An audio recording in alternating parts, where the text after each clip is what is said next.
I bet you didn't know how messy the 2024 election would be. People are angry, they're yelling, the atmosphere is charged with tension, and you can feel it in the air. From the bustling streets to the quiet corners of small towns, the voices of the people are rising. They're also yelling about other people yelling. It's a lot. The noise is deafening, and it seems like everyone has something to say. The debates are not just confined to political arenas. They spill over into our daily lives, affecting our conversations at work, at home, and even online. One of the big reasons for all this yelling? Cultural issues. These are the hot-button topics that ignite passions and fuel arguments. They touch on the very core of our identities and beliefs, making them incredibly potent and often contentious. These are the things that define how we live, what we believe, and what we think about our neighbor's weird lawn gnome collection. Cultural issues shape our communities and influence our interactions with one another. They are the lens through which we view the world and our place in it. These issues are deeply personal. They are also incredibly divisive. They can bring people together or tear them apart. Families find themselves on opposite sides of the debate. Friends clash over differing viewpoints, and communities struggle to find common ground. We're talking about things like race, gender, and identity. These are not just abstract concepts. They are real, lived experiences that affect people's daily lives. The conversations around these topics are intense and often emotional, reflecting the deep-seated feelings they evoke. And how many dipping sauces is too many dipping sauces? The answer is there's no such thing. Food, too, becomes a cultural battleground, with debates over authenticity, appropriation, and the blending of culinary traditions. And these issues are taking center stage in this election. Candidates are making them a focal point of their campaigns, knowing that these are the issues that resonate most with voters. Political ads, town halls, and debates are dominated by discussions on cultural topics, reflecting their importance in the current political landscape. As we move closer to Election Day, it's clear that the battle for cultural values will be a defining feature of the 2024 election. Let's talk about the elephant in the room, or rather, the legacy of the elephant in the room. Slavery. It's America's original sin, and its impact is still felt today. But how we address that impact? That's where things get complicated. Biden supporters often see slavery as an open wound. They support things like reparations and systemic change to address racial inequality. Trump supporters, on the other hand, are more likely to see slavery as a historical event with little bearing on the present. They often view policies like affirmative action as discriminatory. Remember when the biggest debate about bathrooms was whether to have a separate hand towel for guests? Pepperidge Farm remembers. Those were simpler times. Now, the topic of gender identity is front and center, and it's causing quite a stir. Biden supporters tend to be more accepting of gender fluidity. They support things like gender-neutral bathrooms and allowing transgender athletes to compete according to their gender identity. Trump supporters are more likely to hold traditional views on gender. They often see these policies as an attack on traditional values. Immigration. It's the thing that built America, and now it's the thing we can't seem to agree on. Everyone wants a secure border, but how we achieve that is a point of major contention. Trump supporters often favor stricter border control measures. Think bigger walls, more deportations, and a stricter path to citizenship. Biden supporters, meanwhile, tend to favor a more compassionate approach.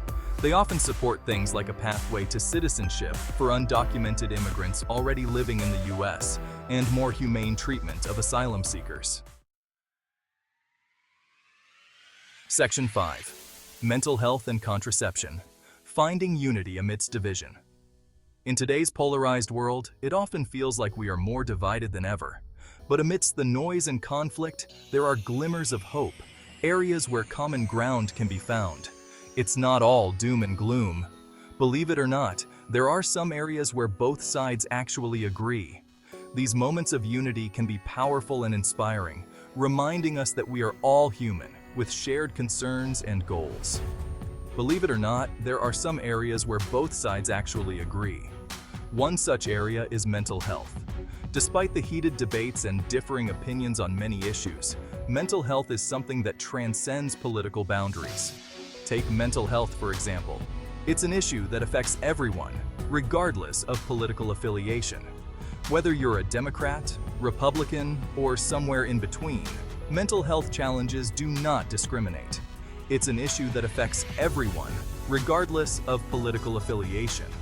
People from all walks of life, from different backgrounds and beliefs, can find common ground in the need for better mental health care and support.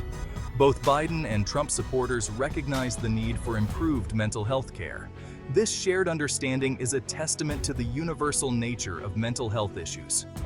It shows that, at our core, we all want the same thing: a healthier, happier society. They support things like increased funding for mental health services. This means more resources for those in need, more support for families, and a stronger, more resilient community, and reducing the stigma surrounding mental illness. By working together to break down these barriers, we can create a more inclusive and supportive environment for everyone. And hold on to your hats, because they also agree on access to contraception. In a world where disagreements are common, finding consensus on such a critical issue is truly remarkable. Both sides generally believe that people should have access to affordable birth control. Who knew? This agreement highlights the importance of reproductive health and the shared belief in empowering individuals to make informed choices about their bodies and futures. So, while it may seem like we are constantly at odds, there are areas where unity prevails. By focusing on these commonalities, we can build bridges and work towards a more harmonious society. Let's celebrate these moments of agreement and use them as a foundation for further collaboration and understanding. Section 6. The robots are coming. Shared fears about AI. Remember when the biggest technological threat was your grandma figuring out how to reply all on an email? Those were simpler times, weren't they? Back then, our biggest worry was a minor social faux pas or a funny story to share at family gatherings. Memories. Now, we've got artificial intelligence to worry about. AI isn't just a buzzword anymore. It's a reality that's rapidly integrating into our daily lives. From smart assistants like Siri and Alexa to more complex systems that can diagnose diseases or drive cars, AI is everywhere. And this is one issue that unites us in fear. It's not just a concern for tech enthusiasts or scientists, it's something that affects everyone. Whether you're a student, a professional, or a retiree, the rise of AI brings a mix of excitement and apprehension. Both Biden and Trump supporters are kind of freaked out by AI. And for good reason. It's rare to find a topic that bridges such a wide political divide, but AI manages to do just that. The potential implications are so vast and far-reaching that they touch on universal human concerns. It has the potential to be amazing, but it also has the potential to be, well, the plot of every dystopian sci-fi movie ever. We're talking job displacement, privacy concerns, and ethical dilemmas. Imagine a world where robots take over jobs, leaving many unemployed. Or consider the privacy issues that arise when AI can track and analyze our every move, and robots becoming sentient and deciding they don't need us anymore. Fun stuff. The idea of machines gaining consciousness and making decisions independently is both fascinating and terrifying. It's the stuff of nightmares and blockbuster movies, but it's also a topic of serious debate among experts. As we continue to develop and integrate AI, these fears and questions will only grow more pressing. So, while the robots are indeed coming, it's up to us to shape the future they bring. Section 7. Bridging the Divide. The importance of dialogue in the 2024 election. Okay, so we've established that America is divided. Like, really divided. But here's the thing. We don't have to stay that way. I know. It sounds crazy. But stick with me. The key is dialogue. And no, I don't mean screaming at each other on Twitter. I mean actually listening to each other. Trying to understand where the other side is coming from. It's not easy, but it's necessary. Section 8. Beyond the ballot box. Civic engagement beyond the election. The 2024 election is important, yes, But it's not the end-all be-all. Civic engagement doesn't stop at the ballot box. In fact, it starts there. Get involved in your community, volunteer, contact your representatives, make your voice heard, because real change happens when people come together and demand it. Section 9. The power of perspective. Understanding our differences. We're all different. We have different backgrounds, different beliefs, and different experiences. And that's okay. In fact, it's what makes America so great, or at least it has the potential to. The key is to approach these differences with empathy and understanding. Instead of viewing those who disagree with us as the enemy, let's try to see them as fellow Americans who simply have a different perspective. Section 10. The road ahead. Navigating cultural issues in a divided America. The road ahead will be bumpy.